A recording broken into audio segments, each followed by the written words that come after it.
네, 우리 계속해서 공부하도록 하겠습니다.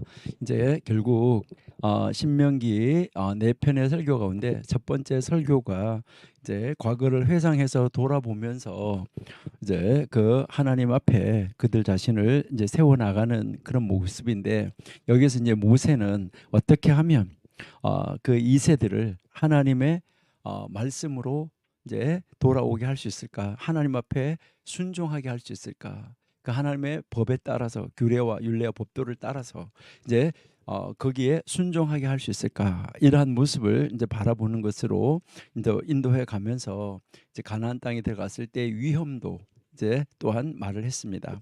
하나님을 떠나게 되면 내 쫓김을 당할 수가 있다는 거, 이것을 말을 하면서 결국 41절에서 43절까지 보시면 이제 4장 41절에서부터 43절까지 해서 보시면은 도피성 세 곳을 지정하는 것을 볼 수가 있어요.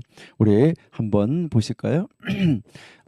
이제 여러분이 이제 한번 보시면은 때에 모세가 요단 이편 해돋는 편에서 세 성읍을 구별하였다. 그러니까 요단 이 동편에 이제 이 세 성읍을 구별하였다는 거예요. 이제 세 성읍을 구별하는데, 여러분들이 아마 이스라엘 지도는 여러분들이 아마 잘 그리실 것이라고 이렇게 생각이 되는데요. 여기에 이제 이거는 뭐 여러분들이 이스라엘 지도는 아주 쉽게 뭐 우리나라 지도처럼 그렇게 그린 거 아시나요? 여기에 이제 바산 골란에서 흘러내려오는 바로 그 물이 이렇게 내려와서 여기에 이렇게 갈릴리 호수를 형성하는 것을 우리가 볼 수가 있죠. 그래서 이 갈릴리 호수에부터 이렇게 뚝 내려와서 여기 쭉 내려오면 여기 와서 이제 이 사해에 이제 다시 물이 모여지게 되는 것이죠. 그래서 이렇게 흘러내려오는 물을 요단강이라고 그러는데, 이 요단강은 무슨 뜻이냐면 요르단 이렇게 이야기를 하는데, 이것은 야라드라는 히브리어, 여러분들이 이제 아시죠?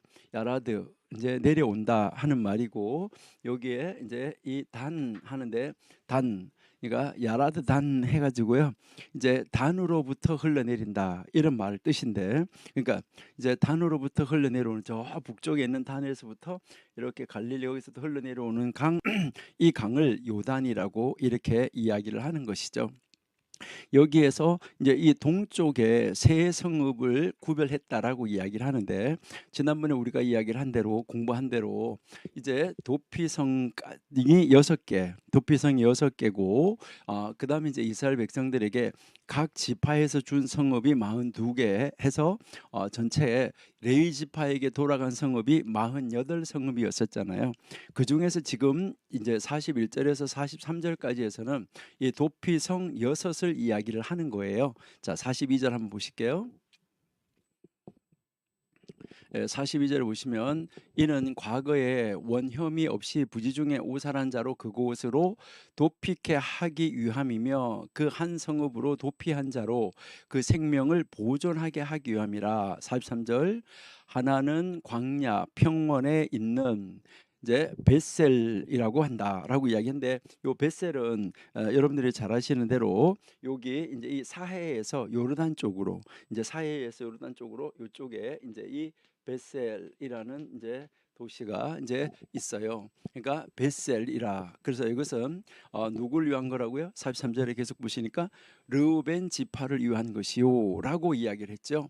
그다음에 하나는 또 길르앗 라못이라라고 이야기했잖아요. 그죠? 길르앗 라못은 이제 여기에 이제 이 갈릴리하고 여기에 요 사해가 있는데, 요 갈릴리 쪽으로 좀 더 가까워요. 요쪽이 여기 위에, 여기에 이제 이것은 이제 길르앗 지파, 이제 길르앗 지파에 여기에 뭐 있냐면은 바로 이 하나는 길르앗에 이 라못이라고 하는 곳이 있었다 하는 것이죠.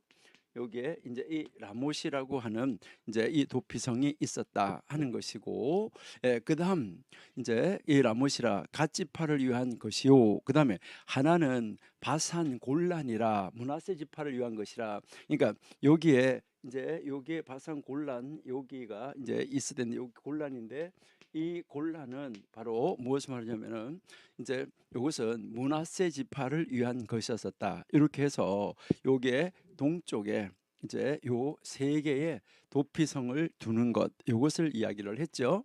근데 나중에 우리가 여기서 참고적으로 나중에 이렇게 서편으로 건너와서 이 서편 이 북쪽에 여기에 이제 여기에 우리가 말하는 이제 이 게데스라는 이제 도피성이 하나가 있었고, 여기에 이제 이 라모트하고 베셀 중간쯤 여기에 위치하게 되는데, 여기에 이제 여러분이 잘 아는 세겜, 예, 이 세겜이라는 이제 도피성이 있었고, 여기 사해 중간쯤부터 이 남쪽으로 여기에 있는, 예, 우리가 잘 알고 있는 헤브론이죠. 이 헤브론이라는 이렇게 도피성이 있었다 하는 것을 우리가 알 수가 있어요. 이렇게 이제 이 도피성이 결국 이제 6개의 도피성이 있었댔는데, 지금 4장 41절에서 43절까지에서는 바로 이 세 도피성을 여기에서 지적을 해주고 있다 하는 것을 알 수가 있죠. 그다음 이제 아까 우리가 이야기했었는데 4장 44절에서 49절까지 여기에서는 이제 이 두 번째 설교가 이제 여기에서 이제 시작이 되는데, 이 두 번째 설교의 서론이다라고 이제 보시면은 되겠죠. 그러니까 이 두 번째 설교에서 시작되는데, 모세가 설교한 시간, 장소, 그리고 이 장소에 얽힌 이 상황에 대한 정보가 나오니까 우리 간단하게 같이 한번 읽어보실게요. 자, 4장 44절부터 모세가 이스라엘 자손에게 선포한 율법이 이러하니라. 우리가 처음에는 과거를 회상하는 것이었고, 그 하나님의 규례와 법도 율례에 이제 순종하는 자리로 나오라고 부르는 것이라고 그랬었는데, 그러면 두 번째는 이제 회상해 보고 나서 두 번째는 그러면 규례와 법도 율례가 뭔데라고 이야기를 하는 것이죠. 그러니까 이 45절에서 보시니까 이제 그 애굽에서 나온 후에 증거하신 것, 그러니까 그 규례 법도를 모세가 지금 선포해서 가르치는 거, 이것을 이야기를 하는 것이죠. 그래서 4장 6절, 네, 6절을 보시니까 46, 46절, 40, 자, 46절, 요단 동편 벳볼 맞은편 골짜기에 서라. 이 땅은 헤브론에 거하는 아모리 족속 왕 시온에게 속하였더니 모세와 이스라엘 자손이 애굽에서 나온 후에 그를 쳐서 멸하고, 그 다음에 47절, 그 땅을 기업으로 얻었고 또 바산 왕 옥의 땅을 얻었으니 그 두 사람은 아모리 족속의 왕으로서 요단 이편 해돋는 편에 거하였더라. 이제 이 요단 동쪽 이야기하는 것이죠. 48절, 그 얻은 땅은 아르논 골짜기 가에 아로엘에서부터 시온산 곧 헤르몬산까지요. 49절, 또 요단 이편 곧 그 동편 온 아라바니 비스가 산록 아래 아라바의 바다까지라. 이제 이것은 이제 사해까지를 이야기하는 것을 우리가 볼 수가 있습니다. 이렇게 해서 지금 모세가 어디에서 무엇을 말하는지 그 설교하는 그 장소를 우리에게 가르쳐 주고 있다라고 우리가 생각할 수가 있습니다. 자, 그러면 이제 이 신명기 4장에서 우리에게 이제 이 가르치는 모습을 우리가 한번 볼 수 있는데, 신명기 4장에서 여기에 나타나고 있는 이스라엘의 모습들, 그러니까 이스라엘 백성들의 모습을 우리가 한번 생각해 보면서 나의 모습을 한번 조명해 보는 거, 이것이 참 귀한 일이다라고 생각이 되는데, 여기서 우리가 한번 보면 이제 첫 번째로 하나님을 향한 이스라엘의 그 충성의 경험, 이것을 우리가 한번 먼저 생각을 해볼 수가 있어요. 그다음에 두 번째는 하나님의 백성으로서 이스라엘의 독특성, 여기에 대해서 이제 가르쳐주고, 세 번째는 하나님을 향한 이스라엘 백성들의 신실함이 요구되어지고 있다 하는 것을 우리가 볼 수가 있고, 그다음에 이제 네 번째는 하나님에게 불순종하여서 고통을 겪는 바로 이 이스라엘의 고통에 대해서 가르쳐주고 있고, 또 한 가지 다섯 번째는 하나님의 말씀에 주의해야 할 때, 그러니까 그때 얻게 되는 이스라엘 백성의 안전에 대해서 가르쳐주고 있다 하는 것이죠.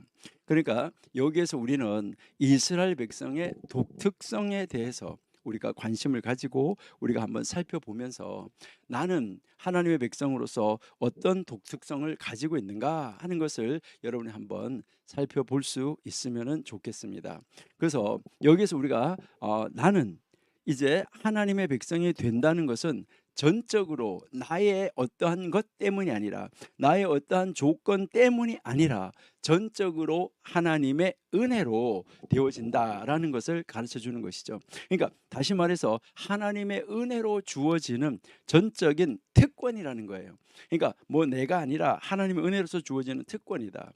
다시 말해서 하나님이 베푸시고, 그다음에 하나님이 제공하신 것으로 인해서 결과적으로 나타나는 것이지, 바로 그 사람 그 자체의 어떤 잘남 아니면 어떤 특별함, 이런 것 때문에 주어지는 것이 아니다. 이것을 우리가 분명하게 알아야지만 됩니다. 이러니 사실은 우리가 예수 그리스도를 통하여서 하나님의 백성된 우리 기독교인들에게도 그대로 해당된다는 것이죠. 그러니까 우리 에베소서 이제 2장 뭐 한번 읽어 보시면은 여러분이 아시는데요. 믿음으로 인해서 구원을 받았고, 이것은 바로 이제 이 믿음은 사람들 우리에게서 나온 것이 아니고 하나님의 선물이다라는 것이죠. 그리고 이것은 행위에서 난 것이 아니고 아무도 자랑하지 못하게 하려고 하는 것이다. 그렇기 때문에 우리 기독교인으로서 우리의 어떤 잘남 아니면 우리의 어떤 공로, 우리의 어떤 행위의 좋은 점, 경로로도 하나님 앞에 정당하지 않고 오직 자랑할 것이 있다고 그러면은 우리에게 크고 위대한 은혜를 주신 하나님만을 자랑해야지 된다. 이것을 여기서 우리에게 가르쳐 주고 있다 하는 것이죠. 그리고 우리가 여기에서 다시 한번 생각해 봐야 될 것은 하나님과 우상의 대조를 이렇게 비교하면서 이 세상의 것은 헛것이다 라는 것을 이야기를 하는 것이죠.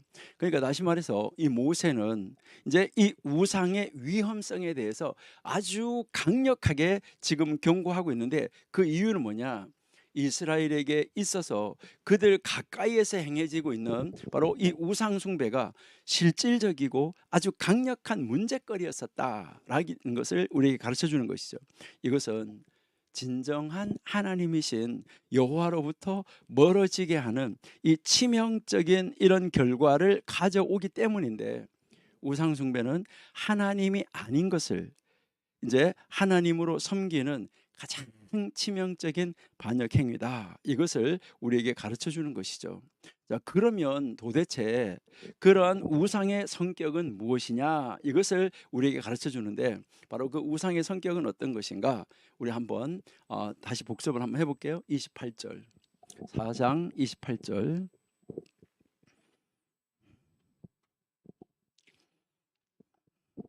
예, 너희는 거기서 사람의 손으로 만든, 보지도 못하며 듣지도 못하며 먹지도 못하며 냄새 맡지도 못하는 목석의 신들을 섬기리라. 예. 자, 여기에서 이제 여러분들 우리가 한번 생각해 볼 수 있는데요. 여러분 한번 생각해 봐요. 이 세상에 있는 우상들, 여러분들이 보면 그 우상들을 누가 만들었나요? 사람들이 만들었어요. 그들 스스로 걸어 다니지도 못해요. 사람이 만들어서 갖다가 세워놓으면 그 자리에 꼼짝하지 못하고 서 있어야 돼요. 그리고 앉혀놓으면 그 자리에 꼼짝하지 못하고 앉혀 있어야 돼요. 그리고요, 귀가 있어도 소경이고 귀가 있어도 벙어리고 눈이 있어도 소경이에요. 코가 있어도 냄새 못 맡아요. 입이 있어도 말을 못해요. 그러한 것들이다. 그러니까 사람들의 손으로 만들었다는 거예요. 자기들의 손으로 만들어 놓고 그 만들어 놓은 그 물건에 자기가 묶여지는 이 안타까움을 우리에게 가르쳐 주고 있다 하는 것이죠. 자, 얼마나 안타까운 모습인가 하는 것을 우리에게 보여주고 있다 하는 것이죠. 그러니까요, 이제 정말 이 안타까운 이 모습을 우리가 한번 생각해 볼 수 있다라는 것인데, 그러면 그러니까 사람의 손이 없다면, 사람이 움직여주지 않는다고 하면 꼼짝도 하지 못하는 것이고, 그것은 돌로 뭐 나무로 뭐 금으로 부어서 만든 거, 이 다양한 것이라는 것이죠. 그러니까 그런데 그 우상을 왜 섬기게 되는가 하는 것, 참 안타까운 것이죠. 이러한 이 우상의 특성, 이런 우상의 특성에 대해서는 이제 이 선지자들의 이 말씀에도 나오는데요. 이제 예레미야 10장 한번 볼까요? 예레미야 10장 1절. 이스라엘 집이여 여호와께서 너희에게 이르시는 말씀을 들을지어다. 여호와께서 이같이 말씀하시되 2절 열방의 길을 배우지 말라. 열방인들은 하늘의 징조를 두려워하거니와 너희는 그것을 두려워하지 말라. 3절 열방의 교례는 헛된 것이라. 그 위하는 것은 삼림에서 벤 나무요. 여러분 산에서 베 가지고 온 나무라는 거예요. 그리고 공장의 손이 도끼로 만든 것이라. 자 4절 그들이 은 금으로 그것에게 꾸미고 목과 장도리로 그것을 든든히 하여 요동치 않게 하나니. 자 5절 그것이 갈린 기둥 같아서 말도 못하고 걸어다니지도 못하고 사람에게 매임을 입느니라. 그것이 화를 주거나 복을 주지 못하나니 너희는 두려워 말라 하셨느니라. 그러면서 여호와여 6절에 주와 같은 자 없나이다. 주는 크시니 주의 이름이 그 권능으로 인하여 크시나이다. 이것이 우리가 가르치는 것은 바로 뭡니까? 하나님은 살아계시는 분이고 바로 이제 이 우상들은 죽은 것이다. 그러니까 생명이 없는 것이다. 이것을 이 4장에서 계속해서 비교해 가면서 가르쳐 주고 있었던 것을 우리가 알 수 있다 하는 것이죠. 우리 이사야 46장 5절도 한번 보실까요? 이사야 46장 5절 너희가 나를 누구에게 비기며 누구와 짝하며 누구와 비교하여 서로 같아 하겠느냐. 6절 사람들이 주머니에서 금을 쏟아내며 은을 저울에 달아 장색에게 주고 그것으로 신을 만들게 하고 그것에게 엎드려 경배하고. 7절 그것을 들어 어깨에 메어다가 그의 처소에 두면 그것이 서서 있고 거기서 능히 움직이지 못하며 그에게 부르짖어도 능히 응답지 못하며 고난에서 구하여 내지도 못한다라고 지금 이야기하고 있는 것이죠. 참 안타까운 이 모습을 우리에게 보여주는데 결국 이 우상이라는 것은 하나님과 비교 대상이 될 수가 없다, 이것을 이야기를 하는 것이죠. 그것은 바로 사람이 만든 것이기 때문에 사람을 의지하여 움직이는 것이지 그 스스로가 움직일 수도 없는 것이다, 이것을 이야기를 하는 것이죠. 그러니까요 거기에서 이제 결정적으로 여기서 가르치는 것은 사람이 아무리 크게 그에게 부르짖어서 기도해도 그것은 대답을 하거나 응답을 할 수가 없고 고난 속에서도 구원을 할 수가 없는 것들이다, 이것을 가르치는 것이죠. 이게 우상의 본 모습이다라는 것을 가르쳐 주는 것이죠. 그러면서 여기서 가르치는 것은 이처럼 우상은 그러니까 존재 자체가 헛된 것이라는 거예요. 그러니까 있으나 마나한 거예요. 결코 참되신 하나님과 비교할 수 없는 대상, 이것을 우리에게 가르쳐 주는 것이죠. 그러니까요 이렇게 우리가 정말 하나님과 같은 분은 없다는 거, 정말 하나님은 위대하시고요 하나님의 이름 권능은 크시다 하는 것을 우리에게 가르쳐 주는 것이죠. 그래서 여호와만이 참 하나님이시고 그 하나님은 살아계신 하나님이고 영원한 왕이시다, 이것을 우리에게 가르쳐 주고 있다 하는 것이죠. 그러니까 우리는 정말 하나님 앞에 우리가 놀랍도록 하나님의 정말 그 놀라운 능력의 하나님, 그 하나님이 나의 아버지시다, 그 아버지가 나를 구원하기 위해서 예수님을 보냈다, 살아계신 삼위일체 하나님, 여러분 정말 놀라운 하나님이죠. 그런데 어떻게 해서 하나님께서 이토록 강력하게 우상의 이 참모습과 하나님의 참모습을 증명하려고 애쓰고 노력해야지 됐을까요? 하나님의 살아계심에도 불구하고 사람들은 자꾸 헛된 것에, 아무런 유익도 주지 못하는 것에, 신이 아닌 것에 빠져 있기 때문에 하나님이 이렇게 지금 말씀하고 있다는 것이죠. 오죽하면 하나님 스스로가 선지자들을 통해서 하나님 자신의 참되심, 하나님 자신의 살아계심을 증명하려고 했었는가, 우리 한번 깊이 한번 생각해 봐야 돼요. 사람들이 그러한 하나님과 바르고 깊게 교제하고 있었다고 하면 이런 일을 하나님이 기록할 필요가, 말씀을 할 필요가 있었을까? 없었어요. 여러분, 자 그러면 이제 오늘날 우리들은 어떻습니까? 오래전에 하나님의 백성이라고 불리는 사람들이 그 참되신 그 하나님을 배신하고 거짓된 이 신들을 쫓아갔던 바로 그 길로 나는 지금 가고 있지 않는가? 바로 그들은 그 거짓의 실체인 우상에게 빠져서 하나님 앞에 등을 돌려대고 있는 사람이고 얼굴을 하나님께로 향하지 아니하는 사람들이다라고 이야기하는 것이죠. 예레미야 2장 27절을 한번 보실까요?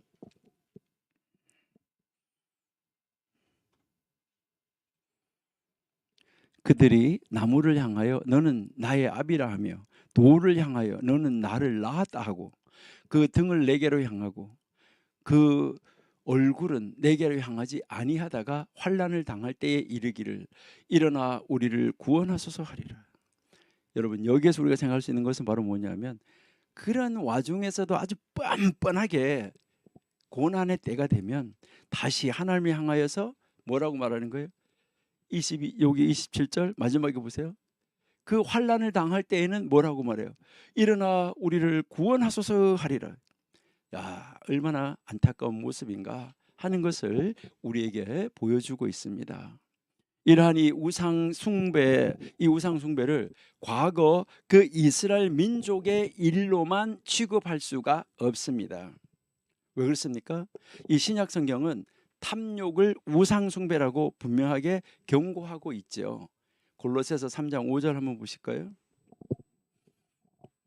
골로새서 3장 5절.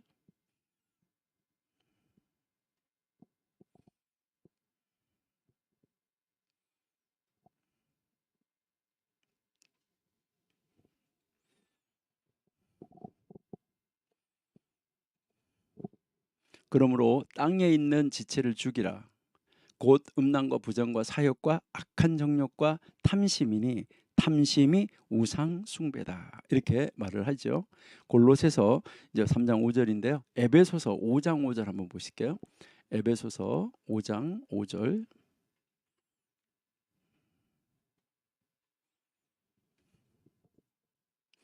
너희도 이것을 정령이 알거니와 음행하는 자나 더러운 자나 탐하는 자 곧 우상 숭배자는 다 그리스도와 하나님 나라에서 기업을 얻지 못한다라고 지금 이야기를 하고 있습니다.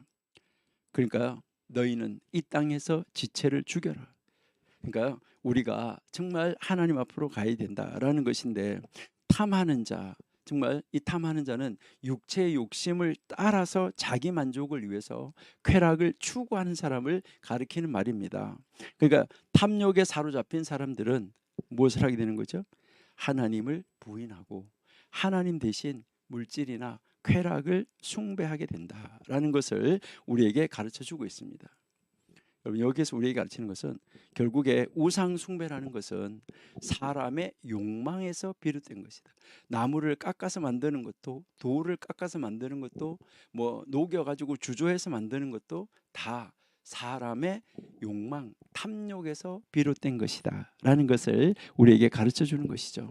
그래서 신약 성경에서도 이 탐욕 그 자체를 지금 뭐라고 말하고 있습니까? 우상 숭배다라고 이야기를 하고 있는 것이죠. 그러니까 우리는 어떤 욕심에 나는 사로잡혀 있지는 아니한가, 이것을 여러분들 한번 생각해 볼 수 있어야지만 되겠습니다. 우리 디모데전서 6장 5절을 한번 읽어 보실게요. 디모데전서 6장 5절.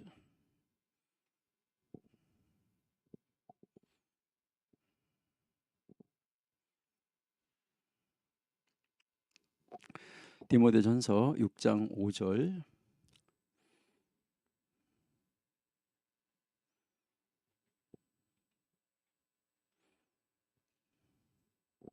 마음이 부패해지고 진리를 잃어버려 경건을 이익의 재료로 생각하는 자들의 다툼이 일어나느니라 라고 지금 말씀을 하고 있죠.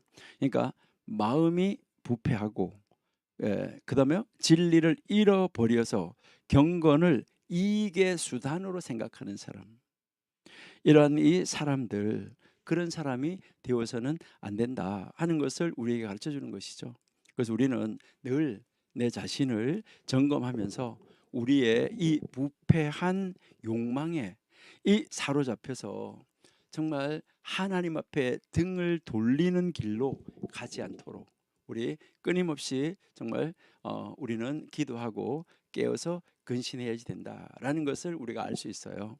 자, 이렇게 4장에서 이제 첫 번째 설교가 마무리되고 두 번째 설교의 이제 이 시작 서론을 우리에게 이제 보여준 다음에 결국 이제 이 두 번째 설교에서 말한 대로 이제 그러면 무엇에 순종하란 말이냐, 어떤 규례와 법도냐라고 이야기하는데 이 규례와 법도와 율례를 이제 5장에서부터 가르쳐 주는 것이죠. 그러니까 이 신명기 5장에 가서 십계명이 다시 나오는 것은 분명하고 확실하구나 하는 것을 우리가 알 수 있다 하는 것이죠. 그러니까 여러분들이 분명하고 확실하게 이제 알 수가 있습니다. 그래서 이제 우리가 5장으로 넘어가면 5장에서 십계명이 나오는 거예요. 자, 그래서 우리는 신명기 5장으로 가봅니다. 자, 신명기 5장에서 이제 1절에서부터 5절까지 신명기 1장 이제 5장 1절에서 5절까지는 그때의 이 10마디 말씀 십계명이 주어지는 이 상황을 보여주는데 우리가 이것은 출애굽기 20장에서 우리가 공부를 했었습니다. 그러니까 모세는 먼저 지금 1절에 보니까 온 이스라엘을 불러서 그들에게 지금 말하고 있잖아요. 그러니까 불러 모아서 지금 뭘 말하고 있는 거죠? 규례와 법도를 듣고 그것을 배워서 지켜 행하도록 이렇게 지금 명령하고 있다 하는 것을 볼 수 있어요. 자, 우리 1절 한번 보실게요. 모세가 온 이스라엘을 불러 그들에게 이르되 이스라엘아 오늘 내가 너희 귀에 말하는 규례와 법도를 듣고 그것을 배우며 지켜 행하라라고 이야기를 했죠. 그리고 그다음 바로 이어서 2절 3절에서는 뭘 말하냐면 이제 하나님과 이스라엘 사이에 언약을 맺은 것을 여기서 언급하고 있어요. 자, 2절 보세요. 자, 우리 하나님 여호와께서 호렙산에서 우리와 언약을 세웠다. 자, 3절에서 이 언약은 바로 뭐라는 거죠? 여호와께서 우리 열조와 세우신 것이 아니요. 자, 열조와 세운 건 맞아요. 그런데 열조와만 세운 것이 아니라는 거예요. 그것이 아니고 오늘 여기에 살아있는 우리, 곧 우리와도 세운 것이다. 그러니까 이제 그 열조들하고만 한 것이 아니고 그것은 현재 우리에게도 영향력을 주고 있다. 이것을 이야기를 하는 것이죠. 특별히 이 10마디 말씀, 바로 이 십계명이 주어지는 이 상황은 무엇에 기초하느냐? 언약에 기초하고 있다. 이것을 가르쳐 주는데 이것은 아브라함의 언약과 주의해서 우리가 이제 구별해서 읽을 수 있어야지 된다 하는 것이죠. 우리가 여기서 1절에서 다시 1절로 한번 올라가서 보시면 1절에 나타난 이 동사에 우리가 주목할 필요가 있는데 무슨 동사냐면 세 가지 명령형이 나와요. 1절에서 세 가지 명령형이 나오는데 모세가 온 이스라엘 백성을 불러 그들에게 이르되 이스라엘아 오늘 내가 너희들의 귀에 말하는 규례와 법도를 제일 먼저 들어라. 그 다음에 배우라. 그 다음에 여기 행하라. 지켜 행하라 하는데 이게 지켜라. 요 세 가지 명령형입니다. 그러니까 여기에서 이제 이스라엘에게 요구된 것은 단순하게 그 말씀을 귀로 듣는 것이 아닙니다. 하나님의 가르침을 듣는다는 것은 그것을 배우는 것과 함께 실천하는 것까지 연결되어지는 것을 이야기를 하는 것입니다. 그러니까요, 여기에서 우리가 하나님 말씀에 순종한다라고 하는 단어를 우리가 한번 생각해 보실게요. 자, 순종은 뭘까라는 것인데요. 여러분, 이제 우리는 이 순종한다라고 말하는데 뭐 순종을 우리는 쉽게 말을 할 수 있어요. 근데 이 순종은 무엇을 이야기하냐라는 것이죠. 여러분이 순종하기 위해서는 뭐가 있어야 되냐면 이 순종은 뭐냐면요, 연구가 먼저 있어야 돼요. 그 다음에 플러스 연구해야지 되고, 그 다음에 내가 연구하는 것에 대해서 깨달아 아는 것이 중요하죠. 그러니까 알았어요. 그 다음에 알았으면 안 것에 대해서 내가 뭐 해야 되냐면 동의를 해야 돼요. 그 그러면 동의를 했으면 동의한 다음에 무엇이 나와야 되냐면 행함이 있어야지 돼요. 자, 그러니까요. 하나님 말씀을 연구가 없이 순종할 수 있느냐? 안 돼요. 하나님 말씀을 아는 것이 없이 순종할 수 있느냐? 아니에요. 그러니까 하나님의 말씀에 내가 아멘이라는 동의가 없다고 하면 순종할 수가 없어요. 그럴 때 이제 하나님의 말씀을 우리가 행하는 것이 없다고 하면 이것은 순종이 아니다.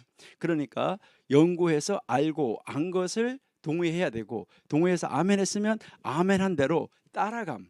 이제 이것을 우리가 뭐라고 말하냐면 이 행함이라고 말하는데, 이 행함은 곧 따라감을 이야기를 하는 것입니다. 그러니까 하나님의 가르침을 듣는다는 것은 반드시 배워서 연구해서 알고 동의하고 그것의 말씀에 그 말씀을 따라가는 거, 거기까지 이루어진 거, 연결되어진 거, 이것이 순종이라는 것입니다. 이것은 오늘날 우리에게도 이제 중요한 교훈을 주는 것이죠. 여러분, 하나님의 말씀을 듣는 것에 멈추지 말고 이것을 학습하는데, 연구하는데 열심을 가져야지 되고, 듣고 배우는데 멈추지 말고 이것을 행해야 한다는 것입니다. 교회 안에서 정말 더러운 사람들이 어떤 사람들이냐면 이제 막 하나님 말씀을 듣고는 아멘 아멘 해놓고요, 예배가 끝나고 나가가지고 뒤에 모여 앉아가지고 뭐 하는 거예요? 어떤 사람을 갖다 놓고 우리말로 씹는다고 그러는 거죠. 욕하고 이렇게 하는 사람, 그 사람 하나님 안 믿는 사람일 수도 있습니다. 하나님 말씀을 금방 듣고 아멘 했으면 하나님 말씀을 듣고 아멘 한 대로 따라갈 수가 있어야 된다는 것이죠. 그러니까 하나님의 말씀을 귀로 이렇게 들어서 꼭 연통처럼, 교회 안에 있는 연통처럼 이제 반은 밖에 있고 반은 안에 있어가지고 이 통로가 돼가지고 오른쪽 귀로 듣고 왼쪽 귀로 내보내고, 왼쪽 귀로 듣고 오른쪽 귀로 내보내고, 하나님 말씀은 남아있는 건 하나도 없고 앉아 있으면서 들으면서 아멘 해놓고는 끝나고 나서, 예배 끝나고 나서는 하나님 없는 사람처럼, 그 자리에 하나님이 없는 것처럼 말하고 행동하는 이런 사람들 정말 조심해야 되는 거죠. 그 사람들이 정말 하나님 믿는 사람일까? 우리 깊이 한번 생각해 봐야 됩니다. 이 하나님의 말씀을 들으려 하지 않거나, 그러니까 듣고 연구하고 행하지 않거나 자세히 배우려고 하지 않는다고 하면 문제는 심각합니다. 하나님의 가르침이 무엇이든지, 그 하나님의 가르침이 무엇인지도 알지도 못하면서 어떻게 하나님이 원하시는 삶을 살아갈 수가 있겠습니까? 우리의 나태함, 게으름으로 인해서 생긴 이 무지에 대해서 우리는 하나님 앞에서 변명할 여지가 없습니다. 우리는 이 야고보서의 가르침에 주목을 해야지만 됩니다. 우리 야고보서 1장 22절 한번 보실게요.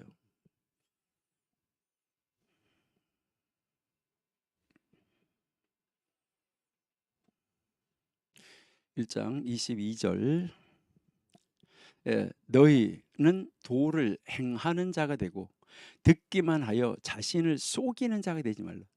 행하지 않는 사람, 하나님 말씀을 듣고 행하지 않는 사람, 듣기만 해서 자신을 속이는 사람이 되지 말라. 정말 놀라운 이런 표현이라는 것을 우리에게 가르쳐주고 있습니다.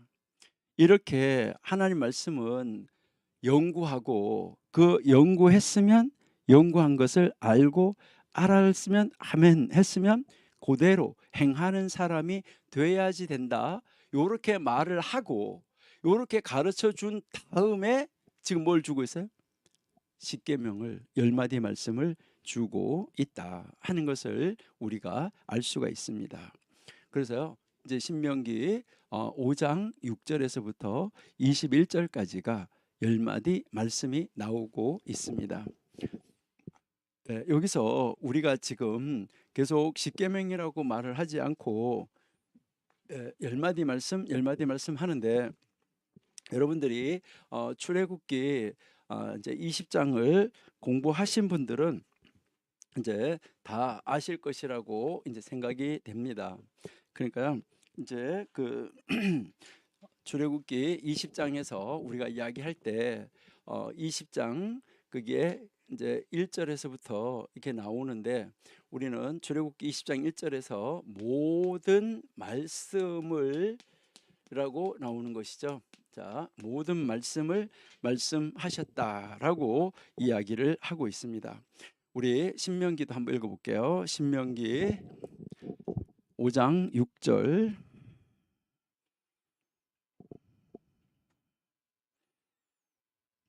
네, 나는 너를 애굽 땅 종되었던 집에서 인도하여 낸 너희 하나님 여호와로라. 예, 여기서 너희 하나님 여호와로라. 예, 그다음에요.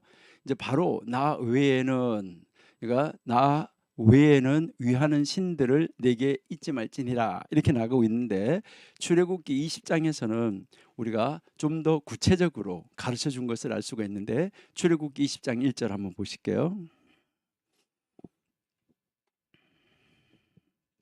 예, 이는 이제 여기서 하나님이 이 모든 말씀으로 일러 가라사대. 자, 여기서 모든 말씀이라고 말씀을 하셨어요.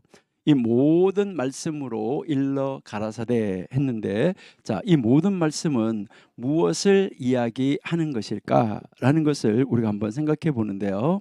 자, 우리 한번 신명기 4장 한번 보실게요. 신명기 4장 13절 한번 보실게요. 네, 신명기 4장 13절에 보시면은 신명기 4장 13절에 자, 여기에 지키라 명하셨으니 곧 십계명이며 라고 지금 나오죠. 그렇죠? 곧 십계명이며 두 돌판에 새긴 것이다. 이렇게 쓰신 것이다. 하나님이 친히 쓰신 것이다 라고 나오는데, 여기에서 이제 이 십계명이라는 말, 요것을 여러분들이 한번 잘 보셔야 되는데요. 그러면 요 십계명이라는 말은 무엇을 이야기하는가 하는 것인데, 요 십계명이라는 말은 이제 여러분이 이렇게 보시면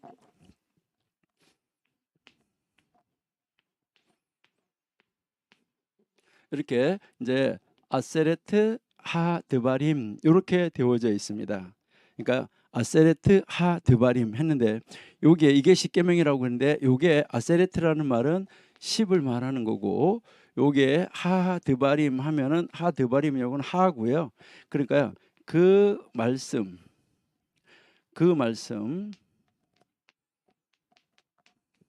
그 말씀들, 이게 드바림 해서 복수, 말씀들이라는 단어의 복수형이에요. 그러니까 여기에서 모든 말씀할 때 요 말씀, 이제 출애굽기 20장에서 모든 말씀이라고 할 때 이 말씀이라는 단어와 이 단어가 같은 단어예요.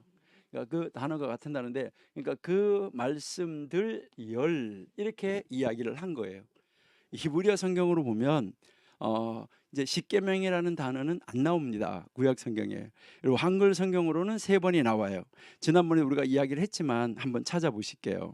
자, 한번 찾아보십니다. 먼저 이제 우리가 지금 신명기 공부하고 있으니까 신명기 10장 4절 한번 보실게요.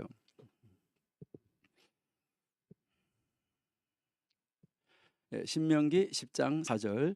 여호와께서 그 총회의 날 산 위 불 가운데서 너에게 이르신 십계명을 처음과 같이 했는데, 여기에서도 십계명이라는 말은 아세레트 하 드바림 요 말씀입니다. 똑같아요. 그다음에요, 출애굽기 34장 28절 한번 보실게요. 출애굽기 34장 28절. 예, 모세가 여호와와 함께 40일 40야를 거기 있으면서 떡도 먹지 아니하였고 물도 마시지 아니하였으며, 여호와께서는 언약의 말씀 곧 십계를, 이렇게 나오는데 이게 십계, 여기도 이 십계라는 말이 바로 아세레트 하드바림, 똑같은 말입니다. 그러니까 열 말씀. 그래서 이것을 요즘에는 여러분이 시중에 나가서 보시면 데카로기아 이렇게 해가지고 나오는데, 데카가 10이고 로기아가 로고스지요. 그러니까 열 말씀, 이제 그 헬라어로도 그렇게 해서 지금 책이 나와 있는 것을 우리가 볼 수가 있습니다. 그러니까 이제 여기에 원래 히브리어로 이 계명이라는 단어가 따로 있어요. 이제 이 계명이라는 이런 단어가, 미츠바라는 이 계명이라는 단어가 따로 있는데, 여기에서는 열 계명들 이렇게 안 쓰고 열 말씀들이라고 이제 쓰고 있다. 이것은 무엇을 말하냐면, 이제 모든 이스라엘 백성들의 삶의 원리가 되는 열 말씀이다라고 이야기를 하고 있는 것입니다. 그러니까 여기서 이제 출애굽기 20장하고 신명기 5장하고 약간의 차이가 있는데 이것은 여러분들이 연구하시면 되는데 출애굽기 20장은 일반적이고 그러니까 모든 사람들에게 일반적으로 적용되는 거예요. 그래서 모든 대상, 모든 사람을 대상으로 지금 언급하고 있어요. 우리 출애굽기 20장 11절 한번 보실게요.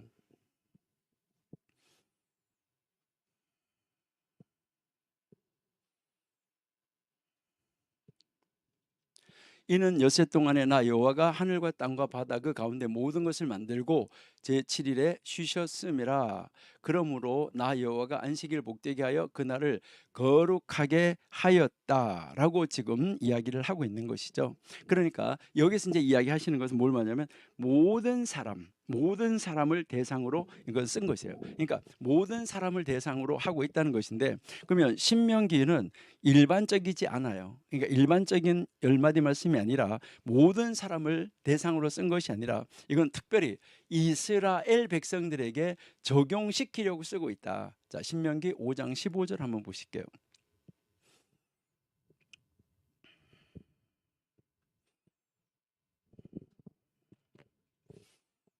예, 너는 기억하라. 내가 애굽 땅에서 종이 되었더니 너희 하나님 여호와가 강한 손과 편팔로 너를 거기에서 인도하여 내었나니 그러므로 너희 하나님 여호와가 너를 명하여 안식일을 지키라 하느니라. 자, 그러니까요. 이제 출애굽기에서는 창조, 안식일 창조 여기에 초점이 맞춰져 있었는데 지금 신명기에서는 이스라엘 백성들, 이집트에서 나온 이스라엘 백성들 여기에 초점이 맞춰져 있다는 거죠. 그러니까 이스라엘 백성들에게 초점이 맞춰져서 설명을 하고 있다는 것입니다. 그러니까 여기서 이 두 가지를 여러분이 비교해 보시면서 상호 보완적으로 이해해야 돼요. 이것은 차이점이 있다라는 말이 아니에요. 서로 여러분들이 이제 보완하면서 이해하시면 된다. 그래서 지난번에 우리가 이것은 출애굽기 20장에서 우리가 자세하게 한번 공부를 했기 때문에 여기서는 이제 그냥 우리가 넘어가도록 이렇게 하겠습니다. 그래서 우리는 이제 지난번에 우리가 그 십계명을 이야기를 할 때에 이제 천주교의 십계명, 그다음에 우리 기독교 십계명, 그다음 이제 또 그 다른 이제 유대인들의 그 십계명 이 분류 방법이 조금 다르다라고 우리가 공부를 했었는데요. 그러면 혹시 그때 그것을 기억하지 못하는 분들을 위해서 잠시 한번 간단하게 한번 이제 생각을 하고 넘어가도록 하겠습니다. 그러니까 여러분들이 이제 좀 더 이제 공부를 열심히 이제 하시고 연구해 보시고 지난번 우리 출애굽기의 그 영상을 여러분이 다시 20장의 영상을 다시 한번 보시면 좋겠는데 원래 1, 2, 3, 4, 5, 6, 7, 8, 9, 10. 자, 우리가 쓰고 있는 십계명이 이렇게 이제 되어져 있다라고 하면 이제 요 1계명이 바로 3절부터 시작을 했어요. 3절. 이제 3절 출애굽기 20장 3절부터 시작을 했다 하는 것을 알 수 있어요. 1절 이제 2절은 빼놨다는 것이죠. 자, 그러면 조금 이해를 돕기 위해서 그래도 한번 읽어봐야 되겠네, 그죠? 출애굽기 20장 1절, 2절은 한번 읽어보실게요. 자, 하나님이 이 모든 말씀으로 일러 가라사대. 자, 이 모든 말씀, 아까 이 모든 말씀들 일러 가라사대라고 말씀하니까 말씀하셨다. 하나님이 이 모든 말씀을 말씀하셨다 이르시기를 이렇게 됐어요. 그러니까 이르시기를 한 내용에 들어가는 말씀은 2절부터예요. 2절부터 하나님이 이르시기를 한 내용에 들어간 거예요. 자, 무슨 말인지 이해가 되셨죠? 자, 그러는데 이제 우리 한글 십계명에서는 바로 너는 나 외에 다른 신들을 내게 있게 말지니라 이 3절부터 1계명으로 시작을 했다는 거예요. 자, 이게 우리가 쓰고 있는 거 3절부터예요. 자, 그러면 이것은 우리 기독교 것이다라고 하면 자, 우리가 사용하고 있는 십계명이라고 하면 이제 요 1계명하고 2계명을 플러스해서 1계명으로 이제 하고 있는 데가 있어요. 그러니까 요 1계명, 2계명을 플러스 해가지고 1계명으로 한다 이 말이죠. 요게 지금 우리 캐톨릭 이 천주교에서 이야기를 하는 것인데, 자 그래서 천주교에서는 1, 1을 합쳐가지고 1이 됐어요. 그 다음에 그렇게 되니까 이게 2가 되겠죠. 그 다음에 요게 3이 되겠죠. 그러다 보니까 여러분들이 잘 아시고 계시는 대로 지금 안식일을 이제 기억하라, 그 안식일을 왜 거룩하게 하기 위해 이렇게 되어져 있는데, 그러니까 안식일을 다른 날과 구별하기 위해서 다른 날과 다르게, 그 다른 날과 다르게 보내기 위해서 그 날을 기억하라라고 이야기를 했는데, 여기 이제 이 천주교에서는 보면 이게 이제 3계명으로 바뀌어진 것이죠. 왜 그러냐면 1, 2를 합쳐가지고 1계명으로 봤기 때문에. 자 그렇게 해서 여기에 이제 3계명에서 주의를 거룩하게 지키라라고 이렇게 이야기를 하고 있죠. 그러니까 여기가 4, 5, 6, 7, 8 이렇게 하면 9밖에 안 되잖아요. 9개밖에 안 되잖아요. 근데 아까 우리가 신명기 4장 뭐 이제 13절 10장 4절 그다음에 뭐 출애굽기 3, 4장 28절 읽었을 때 열 말씀이라고 그랬으니까 개수가 10개여야 되잖아요. 그러니까 개수가 10개인데 10개가 안 맞으니까 여기에서 이 십계명을 2개로 나누어 가지고 이웃의 것 그다음에 이웃의 아내 탐내지 마라 이렇게 2개로 나누어서 개수를 10개로 맞추었다 이렇게 볼 수가 있어요. 그러니까 이렇게 이제 십계명이 조금 다르다 하는 거 우리가 이해할 수 있고요. 그다음에 이제 또 하나는 1계명하고 우리가 사용하고 있는 1계명하고 2계명을 합쳐서 2계명이라고 그랬어요. 2. 자, 이걸 2 하니까 여기가 3, 4, 5, 6, 7, 8, 9, 10 여기까지 이제 맞추는데, 그러니까 이건 2계명을 했으니까 1계명이 앞에 하나 더 있어야 된다는 거죠. 이 앞에 1계명이 하나가 더 있어야지 된다. 그래야 개수가 10개가 되죠. 그러니까 개수가 10개가 되는데 요거 이 1계명은 바로 뭐냐면 2절이에요. 2절. 예. 우리 이제 출애굽기 20장 2절. 그러니까 출애굽기 20장 1절을 아까 우리 읽었잖아요. 하나님이 모든 말씀을 말씀하셨다 이르시기를. 그러니까 2절부터 이르시기를의 한 내용이다. 그래서 그 출애굽기 20장 2절을 1계명으로 보는 거예요. 그러니까 이렇게 보는 거, 이것이 이제 유대교다라는 것이죠. 자, 이제 이렇게 해서 이제 이 세 가지 분류 방법이 있다라고 여러분들이 아시고, 뭐 어떻게 나누든지 뭐 여러분들이 나누어서 나누는 것은 중요한 것이 아니라 그것이 우리에게 무엇을 가르치려고 하느냐 하는 것이 이제 중요하다는 것이죠. 이렇게 해서 이 10마디 말씀을 주셨는데, 이 10마디 말씀은 우리가 이 세상의 법으로 말하면 헌법과 같은 것이다. 그러니까요, 이제 모든 계명의 뭐가 되냐면 기준이 되는 것이다 라는 것이죠. 모든 계명의 기준. 그래서 우리가 오경 안에 613계명이 나온다라고 이야기를 했었는데요. 오경 안에 613계명이 나오는데 이 613계명 안에서 뭐가 되는 거죠? 기본이 되는 10가지 말씀, 그러니까 원리가 되는 10가지 말씀, 이것이 우리가 말하는 십계명이다. 그러니까 십계명은 이제 우리의 이 세상에서 헌법과 같이 중요한 그런 법이다라고 여러분들이 이해하시고, 나머지 모든 계명은 어디에 비추어서 설명을 해야 되냐면 바로 이 10마디 말씀 십계명에 비추어서 십계명에 근거해서 해석하고 설명해야지 된다 하는 것을 여러분들이 이제 기억을 하시면 되겠어요. 예, 그다음 이제요 22절에서부터 이제 5장 신명기 5장 이제 십계명이 끝나고 22절에서부터 27절까지 여기에서는 이제 이 십계명을 주신 다음에 뭘 말하냐면 이스라엘 백성들의 이 자세를 설명해 주고 있어요. 자, 22절 한번 보실게요. 여호와께서 이 모든 말씀을 산 위, 불 가운데, 구름 가운데, 흑암 가운데서 큰 음성으로 너희 총회에 이르신 후에 더 말씀하지 아니하시고 그것을 두 돌판에 써서 내게 주셨느니라. 모세에게 줬다. 그러니까 아까 우리가 이제 그 십계명이라는 단어가 나온 곳 세 곳을 읽었을 때 다 두 돌판에다가 써 주신 십계명이다라고 이야기를 했었죠. 그죠? 자, 23절 한번 보세요. 산이 불에 타며 캄캄한 가운데서 나오는 그 소리를 너희가 듣고 너희 지파의 두령들과 장로들이 내게 나와. 자, 24절 말하되 우리 하나님 여호와께서 그 영광과 위엄을 우리에게 보이심에 불 가운데서 나오는 음성을 우리가 들었고 하나님이 사람과 말씀하시되 그 사람이 생존하는 것을 우리가 보았나이다. 이게 모세죠.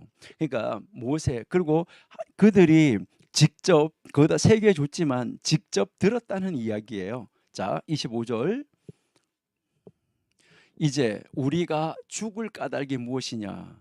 이제 이 큰 불이 우리를 삼킬 것이요 우리가 우리 하나님 여호와의 음성을 다시 들으면 죽을지 모르겠다. 자, 그래서 26절 무릇 육신을 가진 자가 우리처럼 사시는 하나님 음성을 불 가운데서 바람을 듣고 생존한 자가 누구냐? 자, 그래서 27절에 당신은 가까이 나가서, 이제 백성들이 자기들 죽기 싫으니까 안 나가겠다는 거고 모세 보고 가까이 나가서 우리 하나님 여호와의 하시는 말씀을 다 듣고 우리 하나님 여호와의 그 당신에게 이르는 것을, 그러니까 하나님이 바로 모세 당신한테 가르쳐 주는 것을 다 우리에게 전하라. 그러면 우리가 듣고 다 행하겠다. 이렇게 이야기를 한 것이죠. 예. 여기서 우리가 이렇게 보면, 그러니까 이스라엘 백성들의 이 모습, 이스라엘 백성들이 그 하나님의 말씀 토라를 받는 자세가 어땠었는가 하는 것을 우리에게 가르쳐 주는 것이죠. 여기서 우리가 보면 하나님께서 시내산에서 나타나셔가지고 백성들이 다 듣는 데서 직접 말씀을 전하셨어요. 이제 그에 대한 그 바로 백성들의 반응은 무엇이었나요? 두려움이었었어요. 하나님의 위험하심 앞에 그들은 생명의 위협을 느낀 것이죠. 그래서 이 백성들은 직접 그분의 바로 그 하나님의 가르침을 직접 듣는 것보다는 중보자, 중재자, 바로 모세를 통해서 들을 것을 요구하신 것이죠. 그래서 결국 뭐라고 그랬어요? 당신이 가까이 나가서, 우리가 읽었던 5장 27절이죠. 그래서 와가지고 우리한테 얘기하면 우리가 다 듣고 행하겠다라고 이야기를 하는 것이죠. 여기에서 이 불은 하나님의 현존하심, 하나님의 현현하심, 하나님의 나타나심에 대한 이제 이 강조를 우리에게 주고 있다 하는 것이죠. 이러한 이 하나님의 나타나심, 다시 말해서 이게 신이 보여진 것이잖아요. 이 신현에 대한 이 묘사가 우리에게 가르쳐주고 있는데, 이것은 역시 출애굽기 우리가 읽었던 공부했던 20장 15절에서 18절에서도 구체적으로 나와 있다 하는 것을 우리가 알 수가 있습니다. 자, 그다음에 이제 28절에서부터 33절까지는 거룩한 반응, 그리고요 이것을 깨닫는 것이 나오고 있어요. 우리 29절 한번 보실게요. 내려가서 29절 금방 내려가면 돼요. 29절.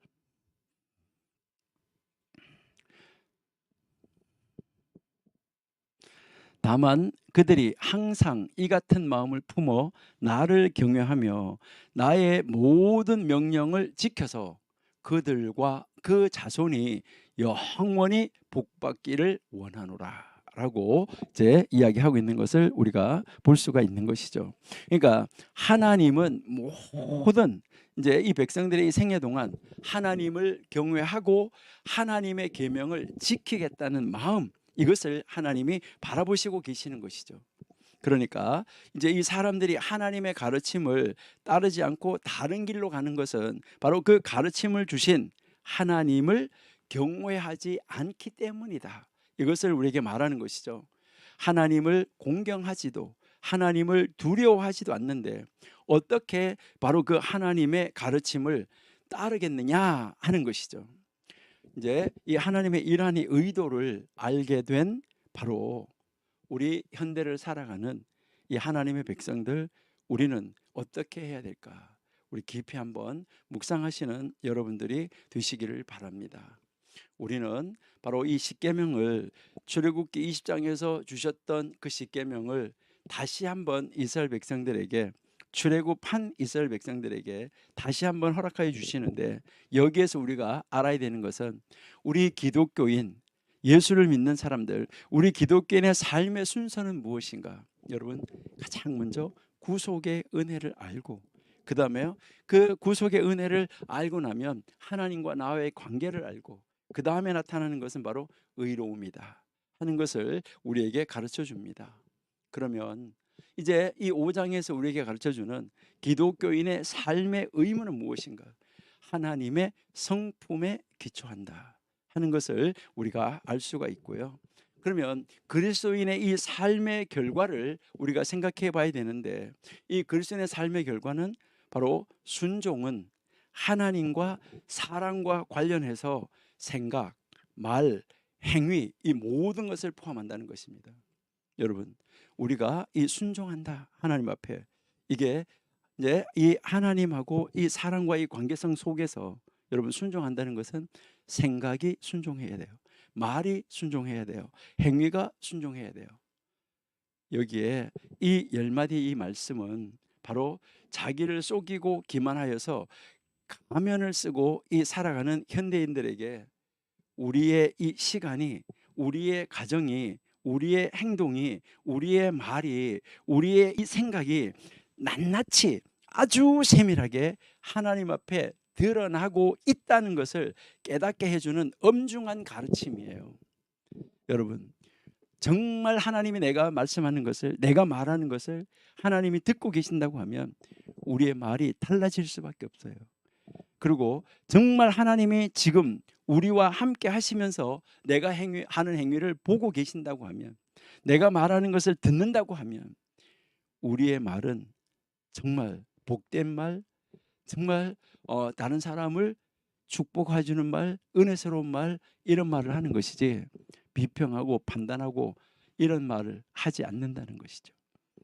정말 하나님과 나와의 관계 어떻는가? 우리의 시간, 우리의 가정, 우리의 행동, 우리 말, 우리 생각이 아주 세밀하게 하나님 앞에 드러나고 있다 하는 것을 우리는 분명하게 인식하고 살아야 된다 하는 것을 하나님이 우리에게 가르쳐 주는 것입니다. 자, 그러면 이렇게 하나님의 말씀으로 생각, 의지, 모든 것이 지정의가 다 온전히 하나님 앞에 순종하는 자리로 나아가는 사람은 그러면 어떻게 사는 것이냐? 이것을 설명하는 것이 6장이에요. 그러니까 그런 사람은 어떻게 살아가느냐 하는 것이죠. 여러분, 그런 사람은 어떻게 살아갈까요? 그런 사람은 바로 이 6장에서 우리가 가르치는 것은 증인의 삶을 살아라. 하나님 증인의 삶을 살아라는 것이죠. 여러분, 기독교인들끼리 모여 앉아가지고 다른 사람을 욕하고 뭐 이렇게 헐뜯고 하는 거, 이게 하나님 증인의 삶을 사는 것인가? 우리 한번 생각해 봐야 돼요. 6장에서는 하나님을 증거하는 증인의 삶을 살으라는 것인데, 여기에 이 5장에 이어서 지금 이 계속 해서 지금 모세는 이제 이스라엘 백성들 그 2세들이 순종하는 자리로 나올 것을 애타게 호소하는데, 그러니까 이제 그 새로운 단락으로 넘어가면서 정말 이 순종하는 자리는 하나님의 증인으로서 사는 삶이다. 이것을 가르쳐 주고 있다. 이렇게 이제 보시면 돼요. 자, 우리 먼저 6장 1절에서 3절 한번 읽어 보실게요. 조금만 내려가면 되는데 그냥. 6장 1절. 이는 곧 너희 하나님 여호와께서 너희에게 가르치라 명하신 바 명령과 규례와 법도라. 너희가 건너가서 얻을 땅에서 행할 것이니 2절 곧 너와 내 아들들과 내 손자로 평생에 내 하나님 여호와를 경외하며 내가 너에게 명한 그 모든 규례와 명령을 지키게 하기 위한 것이며 또 내 나를 장국케 하기 위한 것이라. 자, 3절 이스라엘아 듣고 삼가 그것을 행하라. 여러분, 듣는 것으로 끝나는 것이 아니라 듣고 그것을 삼가 행하라. 그리하면 내가 복을 얻고 내 열조의 하나님 여호와께서 내게 허락하신 같이 적과 꿀이 흐르는 땅에서 너희의 수요가 심히 번성하리라 라고 말씀하면서, 그러면 하나님 앞에 서 있는 사람, 지정의를 하나님 앞에 굴복시킨 사람 어떻게 살아야 되는가? 바로 그 사람은 내가 사는 것이 아니라 내 안에 하나님이 사는 것이기 때문에 하나님의 지정의를 드러내는 사람이다. 그럼 하나님의 지정의를 드러내는 사람은 어떤 사람이냐? 하나님을 보여주는 사람, 하나님을 보여주는 사람. 이 사람을 뭐라고 부르는 거죠? 증인, 증거하는 사람이라고 이야기를 하는 것이죠. 그래서 신명기 6장 4절에서 9절까지가 아주 중요한 말씀으로 이제 설명을 하고 있습니다. 오늘 우리는 시간이 조금 가더라도 이것을 우리가 한번 살펴보는 그런 시간을 가지는 것이 이제 좋겠습니다.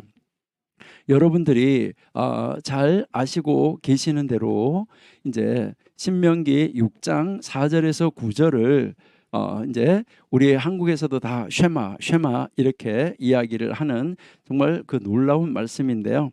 그래서 우리는 그 말씀이 무엇을 말하고 있는가 하는 그 본질을 정확하게 이야기하고 또 그것을 정확하게 깨닫고 그 말씀이 무엇을 요구하는가를 아는 것, 이것이 이제 굉장히 이제 중요하다 하는 것을 여러분이 한번 이제 생각을 해 보셔야지 된다 하는 것인데요.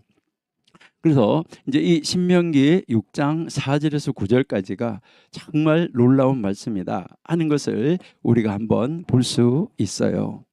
자, 그러면 신명기 6장 4절에서 9절을 이제 정말 이제 이 중요한 말씀인데 이스라엘 백성들은 이제 제일 처음에 성경을 가르칠 때 가장 먼저 가르치는 것이 신명기 6장 4절에서 9절이에요. 지난번에 우리가 한번 이야기를 했어요. 이거를 제일 먼저 가르치고 그다음 이제 두 번째로 가르치는 것이 레위기라고 이야기를 했어요. 그래서 우리가 지난번에 레위기를 뭐라고 말했냐면 레위기는 성막 사용 설명서, 다른 말로 성막이 성전이요 성전이 교회, 내 몸이 교회요 내 몸이 성전이다. 그럼 내 몸이 성막이다. 그러니까 이 레위기는 성막을 어떻게 사용해야 하는가 하는 성막 사용 설명서인데, 이것은 다른 말로 내 몸 사용 설명서다. 내 몸이 성전이기 때문에 내 몸을 어떻게 해야 되는가 하는 거. 그러니까 이제 신명기 6장 4절에서 9절을 가장 먼저 가르치고 그다음에 이제 우리의 몸을 어떻게 사용해야 되느냐 하는 내 몸 사용 설명서를 공부를 해야 된다는 것이죠.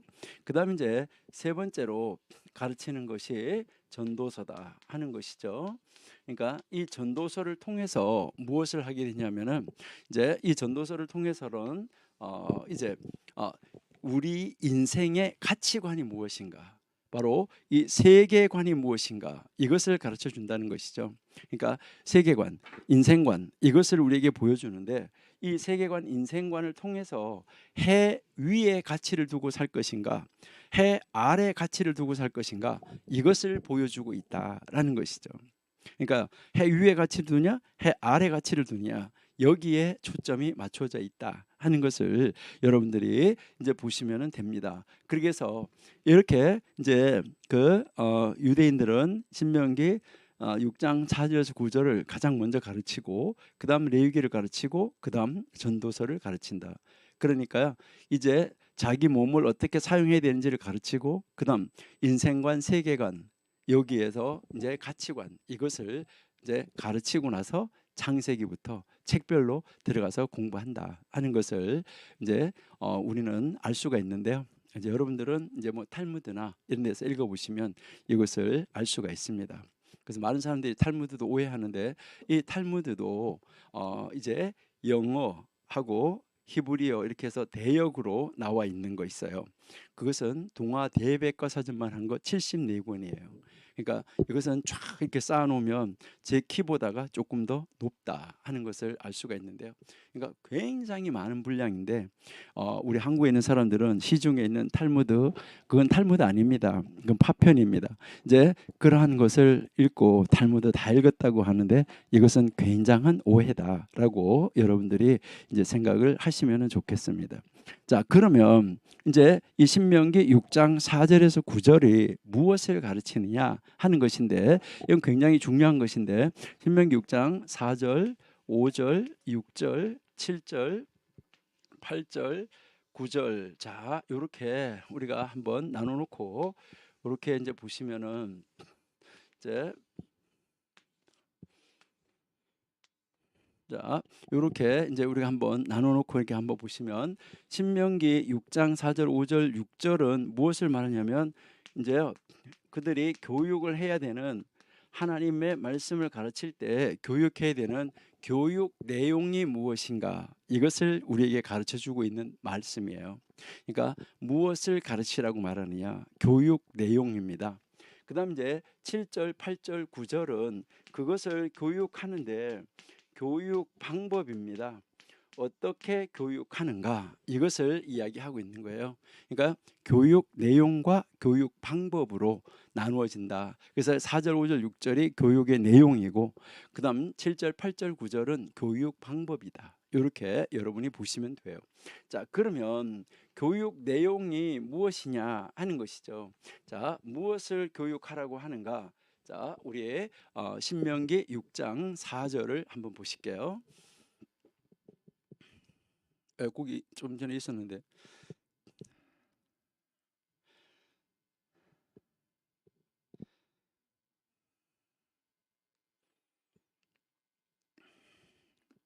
자, 6장 4절 보시니까요. 이스라엘아 들으라. 우리 하나님 여호와는 오직 하나인 여호와시니. 자, 여기에서 우리가 가르치는 것은 이제 무엇일까? 신명기 6장 4절이 도대체 무엇을 가르치는 것일까 하는데,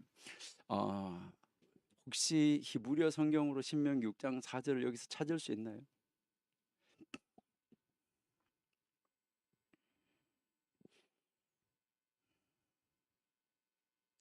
네. 예. 그러면은요. 이제 제가 다음 주에 성경을 가지고 와서 한번 보여드리도록 그렇게 이제 하겠습니다. 예, 히브리어 성경을 이제 가지고 와서 한번 보여드릴게요. 자, 여러분들이 히브리어로 성경을 왜 보여준다고 할까 하는 것인데, 여기에 이제 신명기 6장 4절을 제가 한번 히브리어로 한번 써볼게요. 자, 히브리어 한번 써보는데,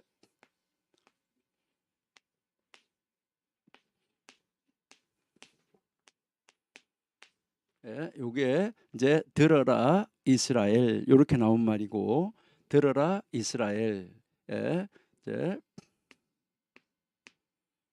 그다음 이제 여호와는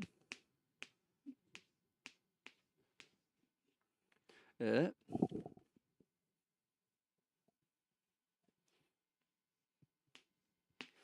여호와는 우리의 하나님이시다. 이렇게 이제 나와요. 여호와는 우리의 하나님이시다. 그다음 이제 다시 여호와는 한 분이시다. 자, 이렇게 이제 나와 있습니다. 자, 여기에서 혹시 여러분들이 이것을 보시면서 여기서 무슨 좀 특징이 있는 것을 볼 수 있나요?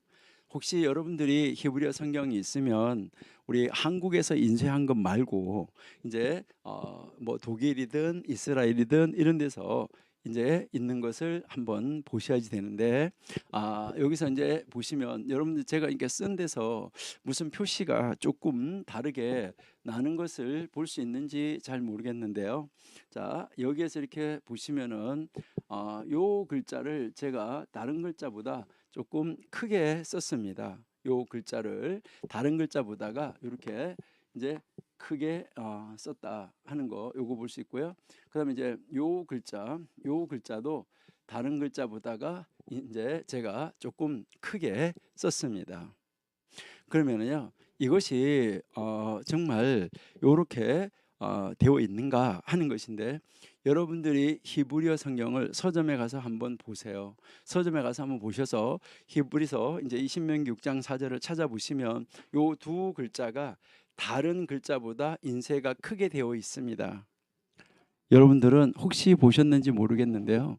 예, 이제 이 히브리어 성경이 이렇게 글씨가 크게 돼 있다는 것을 보지 않으신 분들이 뭐 이스라엘 쉐마가 어떻다 이렇게 가르치시는 분들도 있는 것 같아요. 여러분, 우리는 그것을 확인을 하고 보고 가르치는 것이 이제 중요하다라고 이제 생각이 되는데요. 이렇게 인쇄가 되어져 있는 이유가 무엇일까 하는 것입니다. 자, 여기서요. 이게 들어라 이스라엘아, 그다음에요. 여호와는 우리의 하나님이시다. 그다음 여호와는 한 분이시다. 이렇게 6단어로 되어져 있는 세 문장이에요. 그러니까 들어라 이스라엘아, 여호와는 우리의 하나님이시다. 그다음에 여호와는 한 분이시다. 이렇게 되어져 있는 문장입니다. 자, 그러면 왜 이 글자를 크게 인쇄를 했을까? 뭐 우리 한글 성경으로는 이렇게 표시를 할 수가 없겠죠. 그러니까 히브리어 성경으로 봐야 그 특징을 알 수가 있다 하는 것이죠. 예, 자, 그래서 이것을 그러면 우리는 어떻게 왜 이렇게 인쇄를 했을까? 우리는 지금까지 뭐 인쇄가 크게 돼 있는지 작게 돼 있는지 몰랐기 때문에 우리는 생각해 보지 않았을 수도 있어요. 자, 그러면 이제 이렇게 됐다고 말씀을 드렸으니까 제가 지금 이제 보여드릴 수는 제 휴대폰이나 뭐 제 아이패드나 여기는 있어요. 성경 히브리 성경이 들어 있는데 여기서 지금 연결이 안 되기 때문에 보여드리지 못하는데 다음에는 책을 갖다가 제가 이렇게 카메라 앞에 비춰서 보여드릴게요. 자, 그러면 여기에서 이 글씨 크기가 이제 크게 한 것이 첫 번째 단어의 마지막 글자와 이제 마지막 단어의 마지막 글자예요. 마지막 문자예요. 그러면 여기서 이 글씨 크기가 다르게 다른 글자보다 크게 인쇄된 글자 요 두 글자를 합치면 이렇게 두 글자를 이렇게 해서 쓰면은 이렇게 두 글자를 이렇게 쓰면 연결해서 두 개를 갖다가 붙여서 쓰면 이 글자가 증인이라는 단어가 되는 단어예요. 증인. 그러니까 요 글자가 증인이라는 단어가 된다. 그래서 신명기 6장 4절에서 제일 먼저 가르쳐야 될 교육의 내용이 뭐냐 하면 이제 우리는 하나님의 증인이라는 것입니다. 여러분, 우리가 하나님의 증인이다. 그러니까 이스라엘 백성들이 자기 자녀들한테 가장 먼저 가르치는 것이 바로 뭐냐면 너는 하나님의 증인이야. 이것부터 가르치는 것입니다. 근데 어떤 하나님의 증인이냐? 이스라엘아, 너 들어 하면서요. 뭐 하는 거예요? 여호와는 우리의 하나님이야. 그리고 여호와는 한 분이야. 라는데 증인이 되라. 그러니까 바로 이 하나님의 증인이다. 이것부터 가르치라는 거예요. 여러분, 이 내가 하나님의 증인이라는 것을 확실하게 믿기만 하면 우리의 자녀들이 나는 하나님의 증인이야 이걸 확실하게 믿기만 하면 우리는요 정말 복된 자녀를 세워놓은 것입니다. 하나님의 증인이라고 하면 밖에 가서 함부로 행동할 수가 없어요. 그리고요 하나님의 증인이라고 하면 밖에 가서 나쁜 짓을 안 하겠죠. 내가 하나님의 증인인데 나쁜 짓을 해도 하나님 앞으로 속히 돌아오겠죠. 하나님 제가 잘못했어요 하면서 하나님 앞으로 속히 돌아올 수밖에 없다라는 것을 우리가 알 수가 있죠. 그러니까요 이제 가장 먼저 가르치는 것은 하나님의 증인인데, 그러니까 우리의 자녀들이 어리더라도 너 하나님의 증인이야 이것을 정확하게 그 자녀들에게 인지시켜주고 그들이 믿도록 만들어준다고 하면 그들에게 공부 열심히 해라 뭐 해라 말 안 해도 돼요. 왜요? 자기가 하나님의 증인이기 때문에 최선을 다해서 열심히 노력하고 공부한다는 것이죠. 열심히 애쓰고 노력하는 거예요. 야, 내가 하나님의 증인인데 이래서 되겠어? 이런 의식이 생겨난다는 것이죠. 그러니까 하나님 앞에 의지하고 기도하고 하나님의 증인으로서 바르게 살아가려고 애쓰고 노력한다는 것이죠. 그러니까요, 신명기 6장 4절에서 가장 먼저 가르치는 것은 바로 뭐냐면 하나님의 증인이라는 것입니다. 여러분, 우리도 나는 하나님의 증인이라는 그런 의식을 가지고 살아간다고 하면 밖에 가서 행동할 때 우리가 나는 하나님 믿는 사람입니다 이렇게 했는데 밖에 있는 사람들이 아이고 하나님 믿는 게 뭐 저 모양이야 이렇게 되는 행동을 할까요? 안 하겠죠. 그러니까 하나님의 증인은 그렇게 하지 않는다는 것이죠.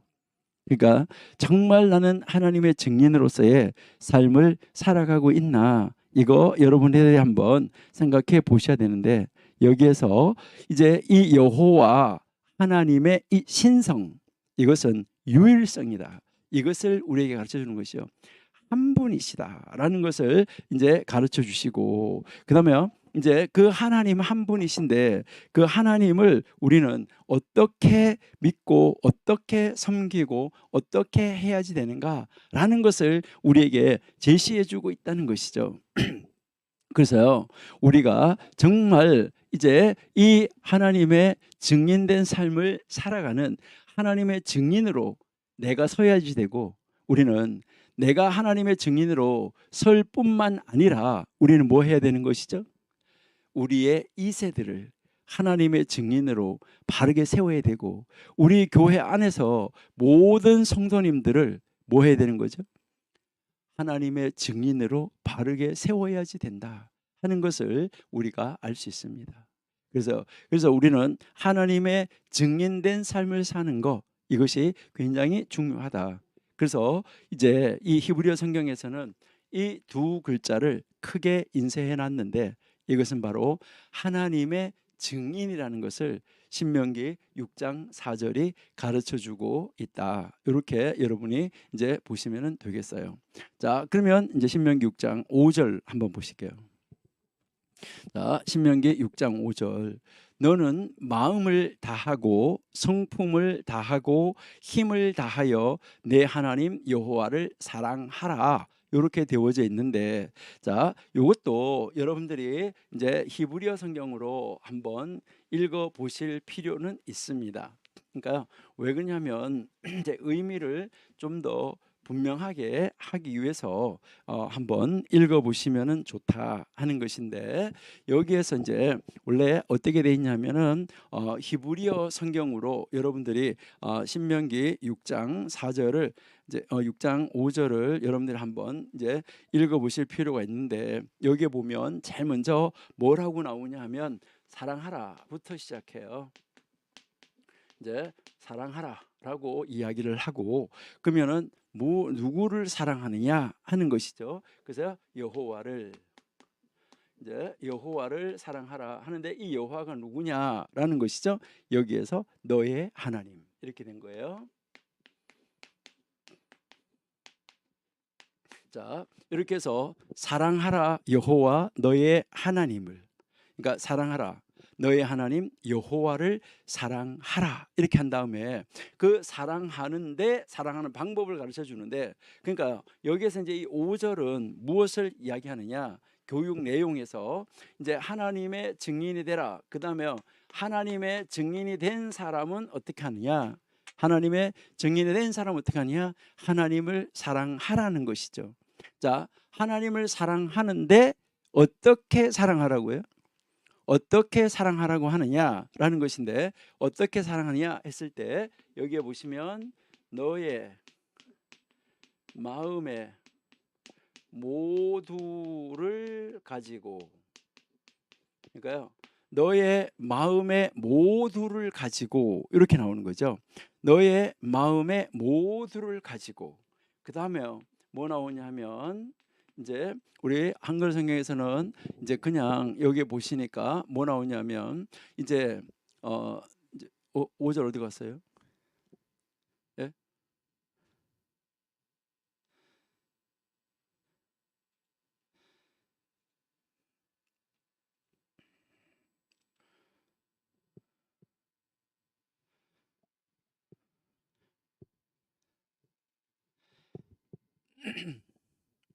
네. 자, 5절 다시 한번 보세요. 자, 잘 이제 이번만 비춰주고 그 다음 이제 안 비출 거예요. 너의 마음을 다하고, 마음 나왔죠. 그 다음에 성품을 다하고, 그 다음에 힘을 다하여, 이렇게 나왔어요. 자, 여기 한번 보세요. 이제 너의 마음의 모두를 가지고, 그 다음 이제 한국말로는 너의 성품의 모두를 가지고, 이렇게 되는 거예요. 너의 성품의 모두를 가지고, 그 다음 이제 너의 힘의 모두를 가지고, 이렇게 이제 나와 있는 말이에요. 자, 그러니까 여기에서 보면 우리 한국말로 할 때 너의 마음과 너의 성품과 너의 힘 모두를 가지고, 이렇게 요 모두를 가지고라는 말은 한 번만 나와도 되잖아. 그렇죠? 그렇죠? 그러는데 우리 한글 성경에도 다하고 다하고 다하여 이렇게 가지고 세 번이 반복된 것처럼, 여기에 이 다하여라는 말이 모두를 가지고라는 말인데 이것이 세 번이 다 반복되어져 있다. 이거는 굉장히 강조하고 있는 표현이다라는 것을 우리가 알 수 있어요. 그래서 여기에서 이제 이 마음이라는 단어도 이게 좀 특이한 단어인데, 이제 히브리어로는 마음이라는 단어도 두 가지가 있어요. 두 가지가 있는데, 여기에서 이 마음이라는 단어는 이제 여러분들이 히브리어로 보시면 마음이라는 단어에 뭐가 있냐면 안에라는 글자가 두 번 들어 있어요. 속 안에라는 글자가. 그러니까요, 이건 뭘 말하냐면 이 마음이라는 특별한 단어인데, 이거는 두 개가 들어 있는 말은 우리 마음 안에 이 두 개가 항상 있다는 거예요. 할까 하지 말까, 할까 하지 말까. 요 마음이 항상 두 가지가 이렇게 왔다 갔다 하고 있다는 거예요.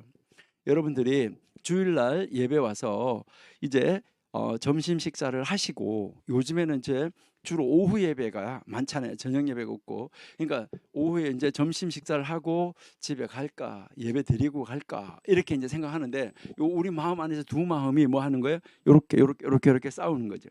바울도 뭐라고 하냐면 내 안에 이제 속사람 그 사람 둘이서 싸우고 있다라고 이야기를 하는데, 여기에 이 두 마음이 싸우고 있는 것, 이것을 이야기를 하는데, 그래서 마음이 안에라는 그 글자가 인이라는, 영어로 속이라는 글자가 두 개가 들어 있다는 거예요. 그래서 여기에서 이야기하는 것은 너의 마음의 모두를 가지고 하는 말은 요 두 개의 마음이 이렇게 합쳐진 것을 말하는 거예요. 그러니까 두 개의 마음이 분열되지 않고 싸우지 않고 온전히 하나가 된 거, 요것을 이야기를 하는 거예요. 그러니까 이것은 무엇을 말하냐면 불순물이 하나도 없는 마음을 이야기를 하는 거예요. 그러니까 너의 마음의 모두를 가지고는 갈라지는 마음이 없다는 거예요. 뭐 둘로 셋으로 이렇게 갈라지는 마음이 없고, 오직 불순하는 마음, 그 불순하는 어떤 마음이 하나도 없이 너의 마음의 전부 모두를 가지고, 이렇게 이제 쓰여지는 말입니다. 그러니까 너의 마음의 모두를 가졌다. 그러니까 온전히 하나된 마음을 가졌다라는 것이고요. 그 다음에 여기서 이 성품이라고 이야기를 했는데, 이 성품이라는 단어는 여러분들이 잘 아시는 네페슈라는 단어예요. 네페슈. 그래서 네페슈라는 단어는 우리가 보통 뭐 영혼, 혼, 사람 이런 단어로도 번역을 하는데, 이것은 주로 생명을 이야기할 때 주로 많이 쓰여지는 것이죠. 그래서 여기서 이제 이 성품을 다하여 이렇게 이야기를 하는데, 이 다하고 하는데 이 말은 너의 네페시, 너의 생명의 모두를 가지고, 이런 말이에요. 그러니까 너의 생명의 모두를 가지고, 요 말은 무엇을 이야기하는 거죠? 너의 생명의 모두를 가지고, 너의 생명 끝까지 모두를 가지고, 이 말은 너의 생명이 다하기까지입니다. 여러분들은 여러분의 생명이 다하기까지 하나님을 사랑하십니까? 지금 여기에서 이제 이 교육 내용에서 첫 번째는 하나님 증인이 되라는 것이고, 두 번째는 하나님을 사랑하라는 것인데, 우리 마음에 불순물이 하나도 없이, 어떤 욕구나 욕심이나 이런 것이 하나도 없이, 그러니까 하나님을 사랑하는데 내가 하나님을 사랑하면 하나님한테 뭐 주겠지? 이렇게 하는 어떤 동기나 이런 것이 없이, 정말 아무 그것이 없이 순수하게 온전히 하나님을 마음의 모두를 가지고 하나님을 사랑하는가 하는 것이고요. 그러면 그 다음에 또 하나님을 사랑하는데 어떻게 사랑하느냐? 생명이 다하기까지. 그러니까 우리의 생명이 다하기까지인데 죽기까지라는 말이죠. 여러분들이 우리가 다니엘서 많이 읽어보셨잖아요. 자, 다니엘서 읽어보니까 이제 이 다니엘이 이제 하나님을 사랑하고 하나님의 증인으로서 정말 하나님을 사랑하면서 살아가는데, 그 다니엘이 자기가 사자굴 속에 들어가서 죽게 된다는 것을 알면서도, 그러니까 그가 그것을 알면서도 하나님을 증거하는 증인의 삶을 사는, 하나님 앞에 기도하는 그런 삶, 그러니까 저 사람은 하나님을 믿는 사람이야라는 그 하나님을 증거하는 증인으로서의 삶을 살아가는데, 정말 생명을 다하기까지, 죽기까지 사랑하고 있다는 것을 우리가 알 수가 있습니다. 그러니까요, 결국 이제 그가 하나님을 사랑하는 것을 이제 보여주게 되는데, 그러니까 다니엘을 결국은 사자굴 속에 집어 던지게 되는 것이죠. 그러니까 이제 다니엘의 생명을 없애하기 위해서 그들이 꾸며낸 것이지만은, 이제 다니엘은 자기가 죽게 된다는 것을 알면서도 죽기까지 하나님을 사랑하는, 죽기까지 하나님의 증인이 되는 이 모습을 우리에게 보여주고 있다 하는 것이죠. 그래서 결국은 이제 그 사자굴 속에 들어갔을 때, 이제 거기 안에 들어가서도 하나님을 증거하는 모습을 우리가 볼 수 있죠. 그러니까 들어갔는데 이제 이 모함에 의해서 이 왕은 어쩔 수 없이 다니엘을 사자굴 속에 집어던져 놓고, 이 왕은 밤새도록 다니엘을 걱정하면서 있는 모습을 보는데, 이게 바로 뭐예요? 다니엘을 위해서 어떻게 보면 기도하는 것이죠. 철야. 그리고요, 뭘 먹지도 않았다 그랬잖아요. 금식하면서 철야하는 거죠. 그러다가 아침이 되자마자 쫓아가 가지고 뭐라 그래요? 너의 하나님, 다니엘아, 너의 하나님이 너를. 이거는요, 정말 얼마나 이 다니엘이 하나님을 멋있게 증거하고 생명이 다하기까지 하나님을 사랑하는 모습을 보여줍니까? 그때 그 안에서 다니엘이 살아있음을 외치니까 꺼내고 다른 사람을 집어넣긴, 정말 놀라운 모습을 우리가 볼 수 있고요. 그러니까 생명 다하기까지 사랑하는 거죠. 다니엘의 세 친구는 어땠습니까? 불못불 속에 던져질 것을 알면서도 하나님의 증인된 모습으로 살았고, 하나님을 사랑하는 모습으로 살았습니다. 그래서 그들을 묶어서 불못불 속에다가 던졌는데, 그들을 묶어서 던지는 사람, 그들을 묶어가지고 그 불못불 속에 던진 사람이 그 불이 얼마나 뜨거운지 타서 죽었어요. 던진 사람. 그러는데 그 불못불 속에 던져진 세 사람은 4명이 함께 있었다라고 말하는데, 하나님이 그들을 보호하고 있었던 것이죠. 그러니까 하나님이 딱 방패가 돼가지고 그 불이 그들을 침범하지 못하도록 했는데, 뭐까지 태웠어요? 묶어서 던졌는데 자유롭게 움직이고 있잖아요. 그들을 묶었던 그 결박은 하나님께서 태워버리고 그 안에서 자유롭게 움직였다는 거죠. 생명이 다하기까지 사랑했던 거, 이거 우리가 알 수가 있다 하는 것이죠. 네. 그다음 이제 여기서 너의 힘의 모두를 가지고 하는데, 이것은 어떻게 보면 달란트라는 단어입니다. 달란트. 그러니까요, 너가 가지고 있는 달란트 모두를 가지고, 그러니까 너에게 주어져 있는 재능, 너에게 주어져 있는 모든 환경, 너에게 주어져 있는 재산이든 재능이든 어떠한 것이든 너가 가지고 있는 것 모두를 가지고, 너의 능력 되는 것 모두를 가지고 하나님을 사랑하라라고 가르쳐 주고 있습니다. 우리는 우리가 가지고 있는 모든 것을 가지고 하나님을 사랑하는 자리로 나아가는 우리들이 되어야지만 되겠습니다. 여러분, 우리도 한번 기왕 하나님 믿는 거, 멋진 하나님의 증인이 되시고 기왕 하나님의 증인으로서 살아가는 거, 우리 멋있게 하나님을 한번 사랑하는 멋있는 성도 다 되시기를 바랍니다. 그렇게 해서 하나님의 기쁨이 되시는 우리가 될 수 있기를 소망합니다. 하나님 감사합니다. 오늘도 하나님이 저희들을 사랑하여 주시고 하나님의 뜻 가운데, 하나님의 뜻을 이루는 가운데, 아버지 하나님의 말씀 가운데 저희들 거할 수 있도록 인도하여 주셔서 감사합니다. 하나님, 저희들 진실로 하나님의 증인된 사람으로, 진실로 하나님을 사랑하는 사람으로 세움을 받아 아버지, 이 세상에서 멋있는 하나님의 증인된 사람, 멋있게 하나님을 사랑하는 사람 되게 하여 주옵소서. 예수님의 이름으로 감사하며 기도드립니다. 아멘.